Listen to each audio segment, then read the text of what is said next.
2019 is coming to a close, and after reviewing almost 70 different laptops on the channel this year, it's time to separate the winners from the losers.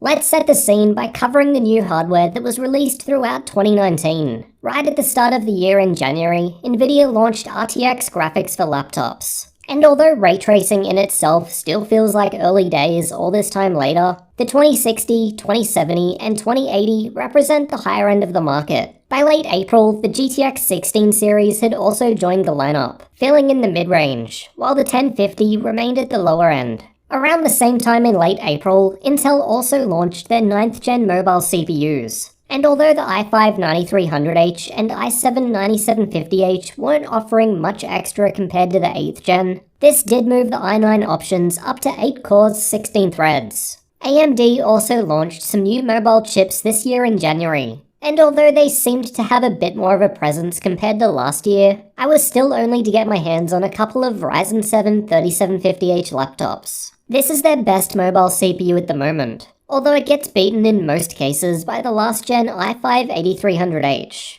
There are rumors that AMD will have some interesting new laptop parts at CES 2020 in a few weeks. So make sure you're subscribed to the channel as I'll be heading there to cover all the new stuff.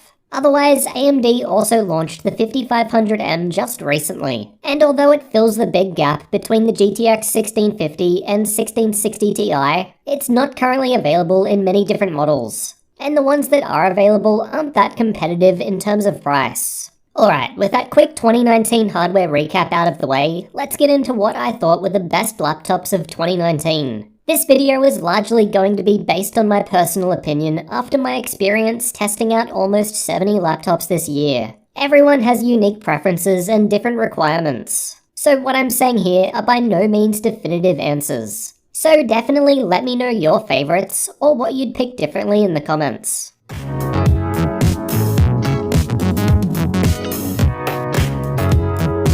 Let's start off with the best value gaming laptop. Basically here, I'm considering laptops that have a lot to offer for the price that are still able to handle pretty much anything. The Lenovo Y540 is a strong contender, although it's going to depend on your region. In the US, there are cheaper options. However, here in Australia and other regions, it's priced extremely competitively and definitely worth checking out. Despite being around the $1,200 price point, we still have the option of disabling Optimus to increase gaming performance. And with a more professional looking design that doesn't scream "I'm a gamer," it's a good option for a lot of people if you're willing to deal with its massive power brick. For most people though, I'm going to give the win of best value gaming laptop of 2019 to the Acer Helios 300. In the US, it launched at around $1,200, but can now regularly be found for under $1,100. On Black Friday, it went on sale for $930, which is honestly a crazy deal for a laptop with an i7-9750H CPU, GTX 1660 Ti graphics, and dual-channel memory. The Helios is tuned well out of the box too. It's undervolted, has an above-average CPU power limit, and enabling turbo mode also overclocks the graphics. You can of course make these tweaks to many other laptops with the same specs for similar results. But for the majority of people that just want to turn on their laptop and game, I think the Helios 300 was the best option for 2019 for the money. Shout out to the Clevo NH58RCQ, which is sold in Australia through Metabox. Like the Y540, it's hundreds of dollars cheaper than the Helios here and in many other countries. The same chassis is resold around the world under different brands and definitely worth a look at, as it offers some of the best cooling and performance for the money. If you need extra features, then the Electronics Mag 15 or Vapor 15 from Aftershock, which I reviewed, is a solid choice. You're paying more to get Thunderbolt, big battery, SD card slot, and mechanical keyboard. So it's not quite as good in terms of value compared to the cheaper Helios with same specs from a pure gaming perspective, but if you also do other tasks alongside gaming, then there's a lot of value on offer in that package. Otherwise, if you really need G-Sync, the Lenovo Y740 is worth a mention as it was on the lower cost side at around $1,400 compared to other G-Sync laptops I tested in 2019.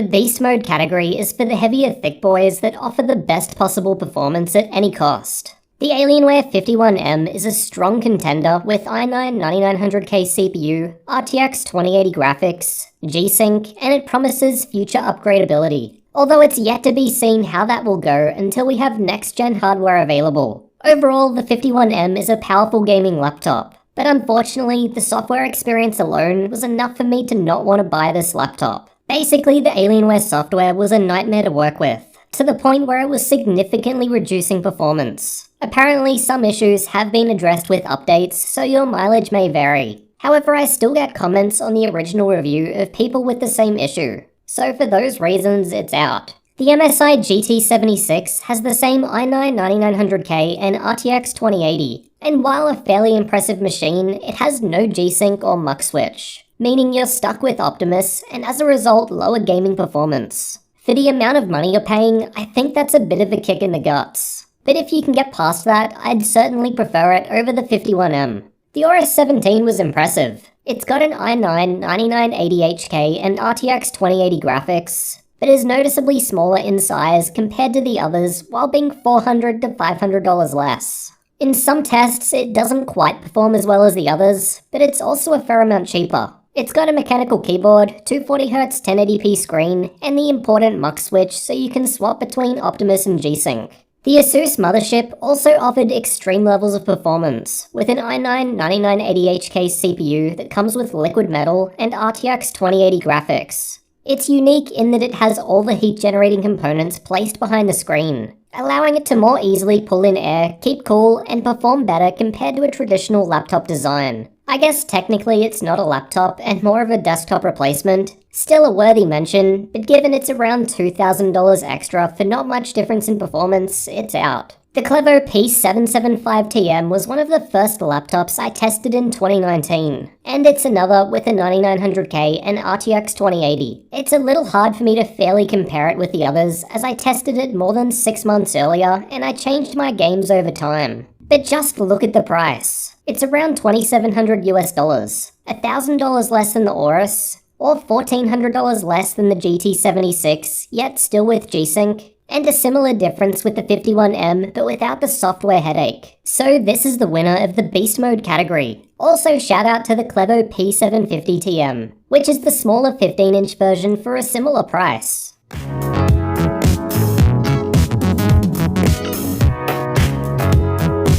Thin and powerful laptops typically come at an extra cost compared to slightly thicker options. However, many people are happy to pay more money for a lighter laptop that can still perform well enough.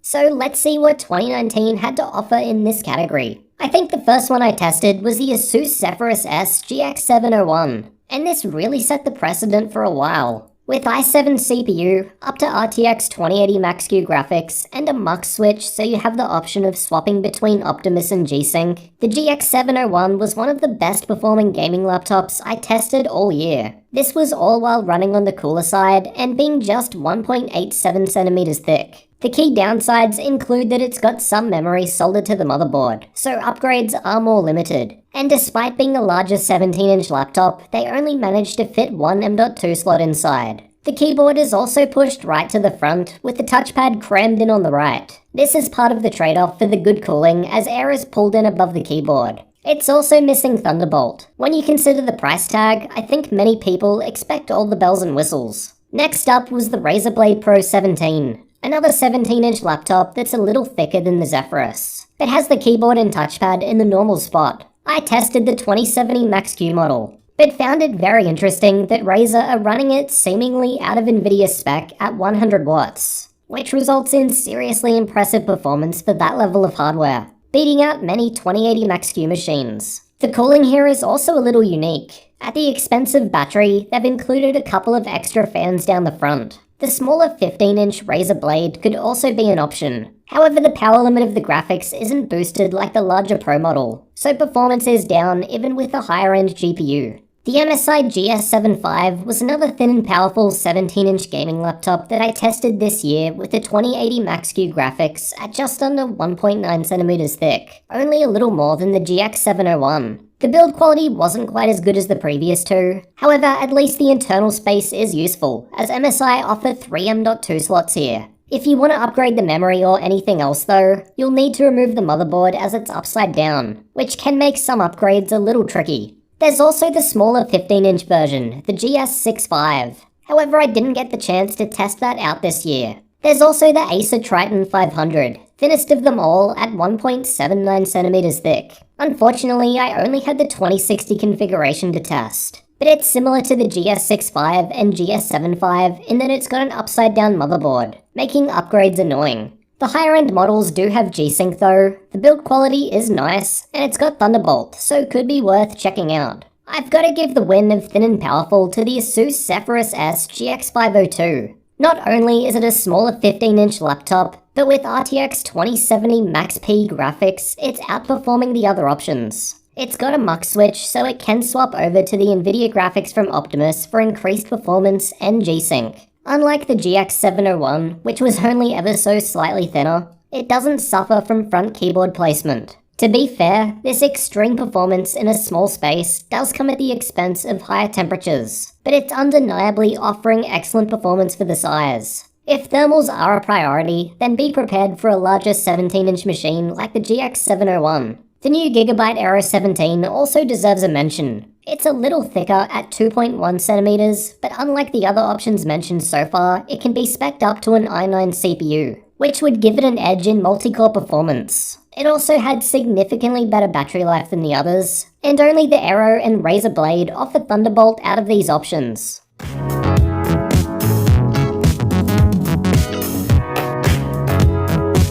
People get triggered when the word budget doesn't meet what they can personally afford. Given entry-level gaming laptops tend to start around the $600 to $700 price point, this is what I'll be considering. Unfortunately, I haven't tested too many budget gaming laptops out this year, so choice is limited. Most companies seem to send out their better options. But hopefully as the channel grows next year, I'll just be able to buy more of these myself in future. I was initially interested in the new Dell G3 when it was announced at Computex in June. However, in order to keep it cool enough, Dell run it with a lower CPU power limit. At the time I reviewed it, there were cheaper options that would outperform it. However, I had quite a few comments saying that there have been good deals on the G3, so it's probably worth a look at.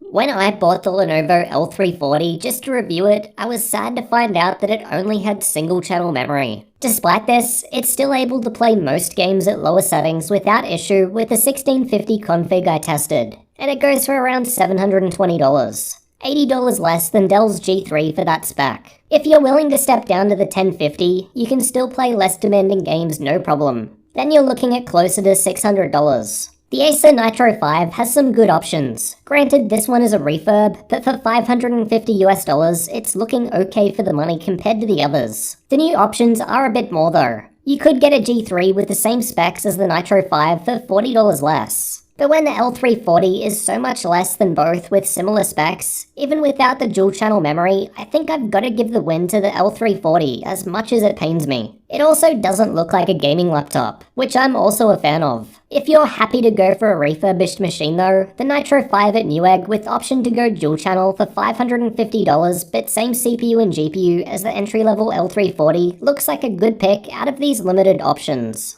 There are of course cheaper laptops that can still play lightweight games okay. I just haven't had the chance to test any this year to discuss.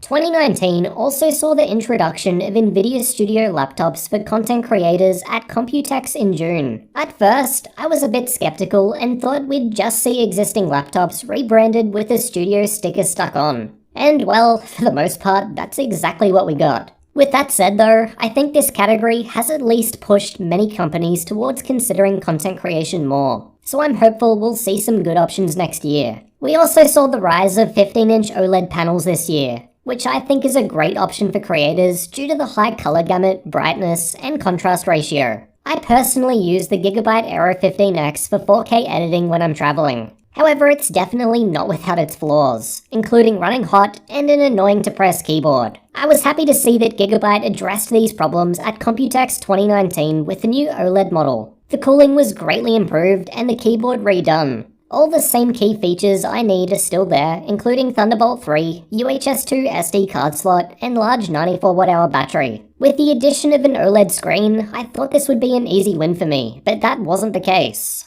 The Intel Tongfang chassis, sold as the Mag 15 by Electronics in the US, Vapor 15 by Aftershock here in Australia, or Fusion 15 by XMG in Europe, also has a lot of these key features. Granted, without the option of an OLED screen. However, it does have a mechanical keyboard. The SD card slot also isn't UHS 2 like the Aero, but based on the raw performance in games, it's generally a little ahead. And in raw CPU performance at stock, it's ahead too, though by undervolting and boosting power limits, they were quite close with an edge to the Aero. I'm probably going to get some hate for this, but I wouldn't personally consider the Dell XPS 15 when there are more powerful options like the Mag 15 and Aero 15 for less money, similar features, and more power. Overall, the XPS 15 has a high level of build quality, is available with OLED screen like the Aero, and Thunderbolt 3, large battery, and SD card slot, which both the Aero and Mag have. Unfortunately, the XPS 15 maxes out with GTX 1650 graphics, while the others start with 1660 Ti,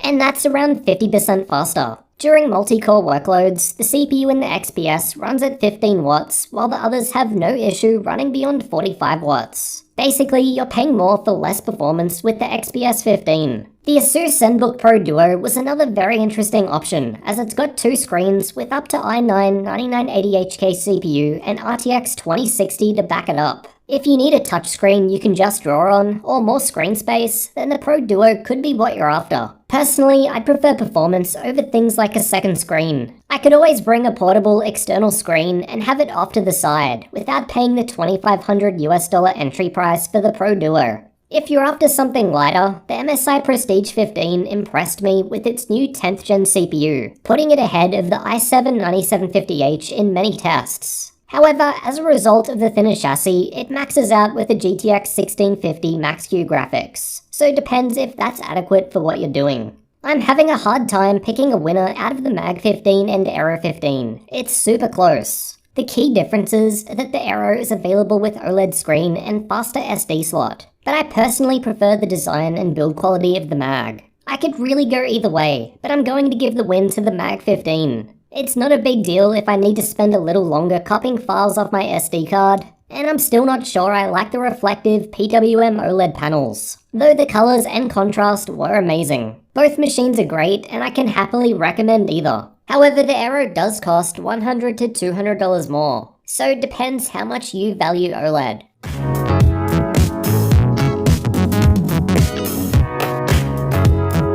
I also wanted to spend some time looking at the new things different companies are trying out. It's always interesting to see new ideas rather than the same old designs with small refinements. The most interesting laptops for me in 2019 in this regard were the Asus ZenBook Pro Duo and the non-Pro version, both of which have two screens. Asus have moved the keyboard down and used the extra space to include a touchscreen which runs along the entire length of the laptop. HP also have a dual-screen laptop, and although I haven't had the chance to personally test it yet, it seems to have a lot of wasted space on the left and right-hand sides. The ZenBook Duo uses all available space, and is one of the few options that offers extra screen real estate. Next up is the Asus mothership. Sure, it's crazy, and something only the 0.1% will buy, but I've gotta give the design props. The unique design of pushing the hot components behind the screen to improve cooling is an interesting idea, and one that already seems to have trickled down to other Asus laptops from their Pro Art series. I'm interested to see if more laptops incorporate this in the future, as it can offer much better cooling. The Acer Triton 900 has an interesting hinged screen design, and although I'm still in the process of reviewing it, so far I haven't found it to be too practical, but still an interesting idea. Acer also have the Helios 700 with keyboard that slides down to improve cooling, and while they haven't sent one over to me yet, it looked promising based on my time with it at Computex earlier this year. There wasn't much else that stood out to me this year that I've tested. I'll give a quick mention to the new Razer Blade Stealth, which I'm currently reviewing, as it's a 13-inch thin and light laptop that still manages to pack GTX 1650 Max-Q graphics. While this isn't anything crazy, in the past 13-inch laptops have been limited to MX150 or 250 graphics. So this was a nice change for those that are willing to pay more for ultra portability. In terms of a product you can actually buy today and is likely to have the most use, I'm going to give the win of Best Innovation to Asus for the Duo series laptops with 2 screens. As out of these options, I think it will be of most use to most people, and they're implementing it well today.